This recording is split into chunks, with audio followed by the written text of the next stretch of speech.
Wow. Wow, wow, wow. Oklahoma wins it. Isabella Emmerling is a hero tonight. Unreal softball game. Unreal finish in San Diego, California. Whew, taking a deep breath here on this Thursday night. You're watching it on this Friday morning, Friday afternoon. Maybe you're still taking a deep breath because that got very interesting at multiple points throughout the softball game. But hey, guess what? Different years, same story. Oklahoma finds a way to win it. They win it 11-6 in 9 innings against San Diego State. They beat Cal State Northridge 7-2 in Game 1. Sooners finished 2-0 on the night in epic fashion. What a grand slam by Isabella Emmerling. Her first day officially as a Sooner playing in a regular season game, and she comes through with that. So many takeaways to get to. Individual players to highlight as well. We'll go over both games. Drop your thoughts in the comments as well. What was your big takeaway? And be sure to like and subscribe to the channel if you haven't already. More great reaction videos like this. Hopefully more happy reaction videos as the season goes on. Let me just get to some main points here before we hit on both games and some individual players. I saw the messages tonight, all right? I saw the tweets and the social media posts. A lot of you just weren't super impressed by what you saw tonight. And I get that. Like, in no way was tonight a national championship team that took the field. Like, that's a team that's got a ways to go. But guess what? So is every other college softball team, I think, right now. And nobody expected, or at least nobody should have expected, Oklahoma to be a finished product on day one of the season. Like, there's a lot of new on this team, regardless of how optimistic that you were about this team going into the year. And if you watch my videos, you know that I'm extremely optimistic about this team and still am, that there's no way that they were going to be a finished product day one. Like, that wasn't realistic. So really kind of my main takeaway tonight is, well, one, Oklahoma still finds a way to win, even though it doesn't look good at times. Winning is a skill. It is. Winning is a skill. And Oklahoma softball has it more than anyone else in the sport, and more than maybe anyone else in collegiate sports right now. They found a way to win. And maybe tonight, even though it was sloppy at times, even though it just flat out wasn't good enough at times for Oklahoma softball, and I think that we can all agree to that for the most part, maybe tonight was the best thing that could have happened for this team. To face some adversity, not once, but multiple times, and in both games, and find a way to win. You know, tonight only made this team better. Tonight only made them realize that, hey, we can be good and we've got a lot of talent, but we got a long ways to go. And I wouldn't be surprised at all. That's kind of the main message from Patty tonight is, hey, you won 2 games. That's great. But you can see the mistakes we've made. We've got some strides to make. But again, they were faced with that adversity and they came out on the other side and won a game against, guys, what I think is a good San Diego State team that played very well tonight.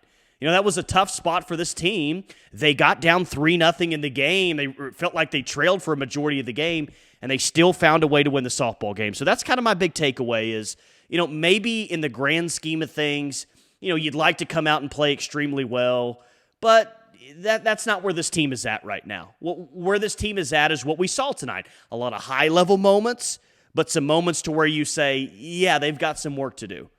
But they won the games. They're 2-0. A win is a win. They face adversity, and maybe in the long run, that's a very good thing for this team.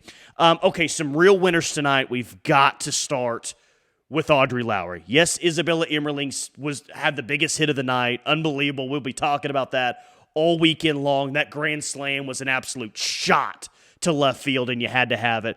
But how good was the true freshman pitcher, Audrey Lowry? She was fantastic tonight. And not only was she fantastic, that's only part of the story. She was fantastic in the most crucial, in the most clutch moments of the entire softball game. She didn't get to come in the first, second, third inning when the pressure was maybe a little bit off. No, her collegiate debut was on the road against a good San Diego State team with 2 runners on and 2 outs in the bottom of the 6th inning in a 5-5 softball game. That was her welcome to college softball moment. And you know what she did? She got a strikeout. And you know what she did in the bottom of the 7th inning, the inning after? She got 3 up, 3 down. And you know what she did, clinging to a 1-run lead? She got all 3 hitters out, just allowing the 1 run with the runner at second base. And then she has a great inning in the 9th as well. I mean, Audrey Lowry, there's so many great individual performances tonight. Audrey Lowry is certainly at the top. It's one of the biggest storylines. She was so good. OU was good in relief tonight, and we'll get to Isabella Smith and how good she was as well, because I think that that's a major story. But man, the true freshman, the spot that she was put in tonight and the way that she responded to that, unbelievable. And, here's the thing is, nothing that I saw tonight, good or bad, like that doesn't have to write the story for the rest of the season. Just because there were some base running mistakes tonight doesn't have to mean that that's what's going to be the case for the rest of the year. Just because they left too many base runners on at times, that doesn't have to be that way for the rest of the year. You're allowed to get better. And just because you had an awesome day one doesn't mean that that's what it's going to be for the rest of the year. But I guarantee you that she's got a lot of confidence right now. I guarantee you she's got a ton of confidence being put in that spot. Patty Gasso put her in that spot, and look what she did. And Patty was telling us, she's been telling us now all offseason, Audrey Lowry looks really good. Her teammates nodding her head. I asked Hannah Core earlier this week, like, hey, I'm hearing this about Audrey Lowry, and she's confirming it, saying, yes, she's pitching awesome. Audrey Lowry was always going to be a big part of things, but if that's what you're going to get this year, anything close to it, I mean, I'm even more excited about the 5-star true freshman making a big, big, big, big impact for this team. Okay, other winners, Ella Parker and Kasidi Pickering, the 2 superstars. I mean, they're just, it's insane how good Ella Parker and Kasidi Pickering are. And the way that we're talking about, what Isabella Emmerling's home run did, I thought that's what we're going to be saying about Pickering's home run. Absolute 3-run bomb to dead center field when OU was trailing 3-2. That was with 2 outs, I believe. Put OU up 5-3. OU gives those 2 runs back in the bottom half of that inning, but it's just a little bit different. And again, OU struggled at the plate tonight for the most part. I think that they're going to be good offensively. I'm not, selling all the stock that I bought on OU's offense. Agbayani will be better, and she had the inside the park home run there in the end that helped out as well, a little insurance run. But Nellie's going to be a lot better moving forward. I think Sid will be better here moving forward. Like, you're going to have hitters that are going to be better than what they were tonight, but it just feels different when Parker and Pickering are at the plate, and it felt like that tonight. It's either of those two step up to the plate, you know that something good's going to happen for you. It's not going to be a cheap strikeout. It's not going to be a cheap out. They're going to walk or they're going to hit the ball hard somewhere. And, I mean, Ella was just great. I mean, 3 RBIs the first game, a couple of more the second game as well. She's as good as it gets, and I think those 2 as a duo are as good as it gets as an offensive duo in the sport. So those 2 massive winners, take your pick. They're great. I think that Ella Parker probably ended up having better numbers, I would guess, but Pickering with the 3-run bomb. They're both just absolutely special. And another winner that I want to highlight is Isabella Smith. She was one of the big unknowns on this team going into tonight because we didn't see her in the fall because of a transcript issue that she had with Campbell. And though Kirsten Deal got the start against Cal State Northridge, Isabella Smith comes in 3 1/3, no hits, no runs, 5 strikeouts, 39 pitches for Bella Smith, 27 of those were strikes. She was great. And like my 5 winners tonight, I'd say that Isabella Smith, massive winner, Audrey Lowry, massive winner, Pickering, massive winner, Ella Parker, massive winner, and Isabella Emmerling are probably my 5 big-time players of the night, my 5 MVPs, and you needed all 5 of them to go 2-0. But, Oklahoma gets down 3 early. Just to kind of recap both games here. Oklahoma gets down early 3-0 against San Diego State. I thought Hannah Core was going to rob that home run. I thought Hannah Core was going to rob that home run. And she kind of had a delayed reaction to that ball getting out. I'm like, is she fooling everybody right now? Did she actually rob this ball in center field? And she's about to say, hey, they're right there. Wasn't the case, but Parker comes back. in the top of the third, gets an RBI to cut the lead to 3-1. CC Salura, I thought she would start for San Diego State. She did not. Didi Hernandez did. She came back in later in the game as well. But CC Salura, the Mountain West preseason pitcher of the year, did come into the softball game. Parker gets that RBI. Parker got another RBI in the top of the fifth to cut it to 3-2, and then Pickering with that mammoth bomb. OU got its money's worth tonight with home runs. There ain't no doubt about that, man. Like Pickering's bomb and Emmerling's bomb were absolute moonshots. Again, if you've watched the videos all off season long, you know how I felt multiple times about Sam Landry. And this goes with what I said, with the good and the bad. Like, just because Sam Landry didn't have her sharpest outing, I am in no way selling Sam Landry stock. Patty said it herself, that she's leading that group with the pitchers. I think that she's going to continue to be, have a great chance to be your ace this year. Now, obviously, Isabella Smith and Audrey Lowry have really entered into the conversation, but I still think Sam Landry is really good. 5 2/3, 9 hits, 5 earned runs, 11 strikeouts, so that's a number that you like, and the 1 walk. Just don't love that you had the 5-3 lead. You grabbed all that momentum, felt like, okay, you were down 3-0, and you're kind of toying around a little bit, but we're about to really take off here. You had the 5-3 lead, and then they come back with that 2-run double to tie it at 5. You like to see Sam Landry get out of the 5th, maybe hand things over to Audrey Lowry to finish the 6th and 7th. Not her sharpest outing, but again, I think that she's going to be a lot better. I think a lot better here moving forward. But there's so much to really talk about from the San Diego State game. It's just interesting that everything boils down to with really what happened with Audrey Lowry and what happened in extra innings as well. And the Emmerling Grand Slam is like, that is the play of the entire day, not just game 2. But, hey, again, maybe that needed to happen, and it's in no way a bad win. 11-6 win over a San Diego State team that has a great chance to win their conference and will probably be in the NCAA tournament at the end of the year. Real quick, just some quick hitters on the OU Cal State Northridge game. And I want to hit on both starting lineups as well, because the 2 starting lineups that we saw were vastly different from the other. In game 1, you had Ella Parker as the leadoff designated player, Agbayani hitting second, playing second, Pickering hitting third, playing left, Nelly hitting cleanup, playing third, Emmerling was hitting 5th, Bland was hitting 6th, Sanders 7th, Garcia 8th, Dayton 9th. And then that switched up pretty considerably the very next game. Dayton goes from the 9-hole to the leadoff.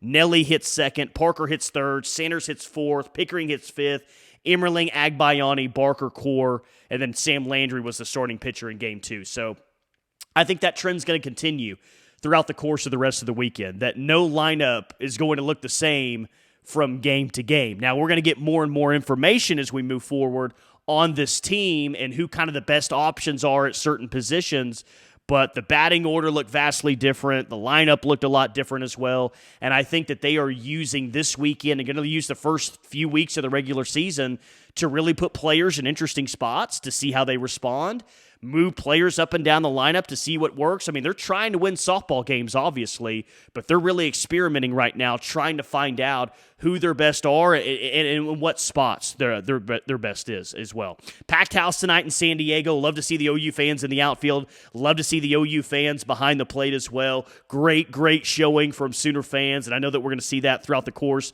of the entire weekend. And you weren't just tested in that second game. You were tested in the first game as well. Those OU fans that were there tonight really got their money's worth. OU won at 7-2 over Cal State Northridge. Actually trailed 2-1 in the top of the 4th in this game. So not a great OU performance in either game, but they found a way to win. Down 2-1, they scored 6 unanswered runs. And Isabella Smith came in and was great. She was elite. She looked legit. And Ella Parker delivered when OU needed it the most, and that was the case between her and Pickering seemingly the entire night. They didn't always get a hit. They certainly drew their fair share of walks tonight, but you knew that they were getting on base once they came to the plate. Parker was 2 for 4 with 2 doubles and 3 RBIs, scored 2 runs that first game. Pickering was 2 for 3, had that triple that got past the third baseman. She ends up scoring on that play as well. So you technically had 2 inside the park home runs tonight, one by Pickering, one by Agbayani, that I don't think either will go down in the scorebook as a inside the park home run, but that was essentially what it was. Pickering added a run in there as well. Cheney Helton got a stolen base in game 1, made it a base running mistake. Couple base running mistakes tonight, one by Cheney Helton in that first game, and then Nelly got caught being off too far in the early stages of that San Diego State game. Again, I think that those are things that will correct itself over time. Abby Dayton, really cool that she hit a home run in her first OU at-bat. That was really cool to see. But a packed house tonight where OU found a way. And I think the game you just played is the toughest opponent that you're going to play and the toughest game that you're going to play all weekend long. But Oklahoma will get tested. They'll get tested on they'll get tested on Friday. They may get tested on Saturday. Heck, they may get tested on Sunday against a very good Long Beach State team. But the fact that they already know, like, hey, when we're in a tight spot, we can come through on the other side and get a win. Very, very big for this team. So what were you guys' big takeaways tonight? I would love for you to drop those in the comments. Thoughts on any particular player, thoughts on this team drastically change after seeing just a couple of games. Let me know in the comments. Do want to hit on Kirsten Deal. She got the start in the circle for the Cal State Northridge game, 3 2/3, 3 hits, 2 earned runs. 2 runs, one of those were earned, and she had 1 walk and 0 strikeouts. Just okay for Kirsten Deal. Didn't have her best stuff. She needs to be better moving forward, and she needs to be better moving forward because, Sam Landry is only going to pitch better moving forward. At least I think that's the case. Audrey Lowry looks like a star, and Isabella Smith looked like someone who was a highly experienced 70-game winner tonight. So, I mean, they're gonna involve a lot of pitchers this year, and I'm sure we'll see Peyton Monticelli coming up Friday or Saturday. Interested to see her. But those premier spots are certainly numbered, and I think we need to see better here from Kirsten Deal moving forward and to see her be sharper as well. But a 2-0 night, a long night. I'm tired. You're tired. I'm filming this on Thursday, releasing it on Friday. Thank you to each and every one of you that comment on the video, like the video, share on social media, all that you do. Thank you. It was a long off season, but boy, we got our money's worth tonight, didn't we? I'll talk to you later this weekend right here on the channel. Let's go win 2 more on Friday and then 2 more Saturday and Sunday, finish with 6-0. But we got our money's worth night number 1, that's for sure. We'll talk to you soon.